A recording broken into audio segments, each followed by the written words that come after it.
What is up, YouTube? Third Impact here, and the brand new summer anime season is officially underway, getting started. A lot of the shows have aired their first episode now, and I am here to give you my first impressions on a show that I feel like you should be checking out and keeping your eye on, and that is of the show Aldnoah Zero.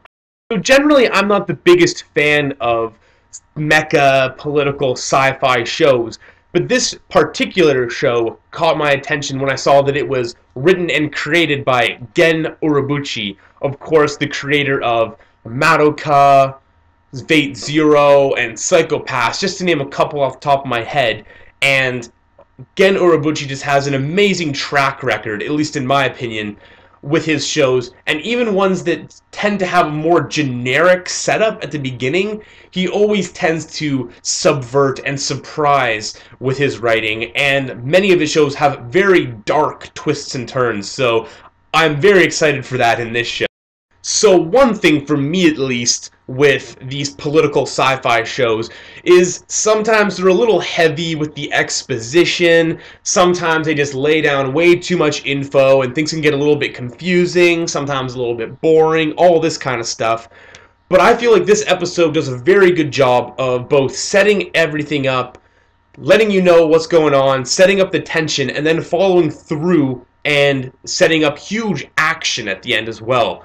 So the basic premise of this show is that it's 2014, but this is an alternate 2014 in which the human race discovered this warp gate or this hypergate on the moon and in 1972, and this allowed them to colonate Mars. And once these people began colonizing Mars, setting up shop there, they discovered all of this crazy thousands of years old Martian history and technology, and this technology is called Aldnoah. But essentially these Mars people, now that they know themselves as theirs, they sort of separated from the human race and have declared themselves their own race, their own people, sort of based on this Martian technology and doctrine. So in 1999, Verse officially declares war on Earth, and this is when this huge battle takes place up on the moon, and the hypergate's destroyed, causing tons of damage to the moon, which subsequently damages the Earth in a ton of ways, and after this there's an official ceasefire between Verse and between Earth. But in these last 15 years leading up until when the series takes place, there's obviously huge tension between the Verse, who are living up in the moon's rubble and spaceships up in space, and down on Earth, where they're pretty much just waiting for something to happen or waiting for Verse to attack. And on Earth, they have their own sort of mechs that must also be based on Aldnoah technology. And we see that the youth are trained on how to pilot these things, how to shoot with them, and all of this, just as part of their regular everyday schooling. So they're sort of militarizing the youth and preparing them in case there's an attack or something. So up on this spaceship, we see the Royal Princess Asylum of Verse being taught by this Earth boy, Slain, on different aspects of Earth. Essentially, she's a peacekeeper who's going to be going down there, hopefully calming the tension between Verse and Earth. And Slain is just a very nice boy who's teaching her the different customs and different things about Earth just so that she's more comfortable when she's there. But through her caretaker or brother, we see the extreme sort of racism between Verse and Earthlings, and how even this boy who's clearly living with the Verse and is of a royal, like, higher class of some sort, he's still beaten and totally disregarded as being like an animal. So the Verse are extremely, like, racist, extremely elitist, and this is set up mainly through her teacher, Slain. At the same time, we learn that the Verse might be pulling the strings a little bit from behind the scenes, and we hear them talk about the fact that if something bad would happen to Princess Asylum while she is on Earth, it would be the perfect opportunity for them to go to war. So that kind of is a bit of an obvious thing. But when we actually see her doing her peacekeeping run, she's attacked by these terrorists who have set up missiles and all sorts of crazy stuff. And you think that obviously it's set up so that it looks like she's going to die, but maybe she'll be saved by the main character, or something like this is going to go on.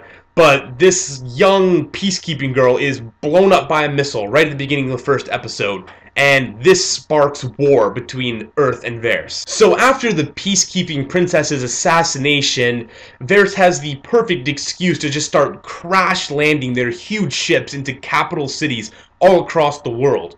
And this is where I forgot to mention, it is not only written by Gen Urobuchi, but the music is composed by Hiroyuki Sawano, whose recent claim to fame is being Attack on Titan and Kill la Kill. His music starts pumping in at this part, and we see New Orleans most prominently featured. This huge mothership just crash landing right into the heart of New Orleans. Giant nuclear explosion, epic Attack on Titan-like music playing, people just being turned to ash, crazy mech designs starting to power up. Like, in this one episode, they have not only set up this crazy alternate 2014 world, they've set up the Verse and the Earth and the history and all this stuff that's happening, but also the end of this peacekeeping mission and how shit is about to hit the fan now that Verse has crash landed on Earth and is about to declare war and take over. So just crazy. I also mentioned a bit earlier a main character briefly. There are other characters in this show that I haven't really addressed. The main characters, I guess you could say, they're school kids, but I'm thinking that they're gonna have to pilot mechs and that bad things might happen to them. The main character's name's Now.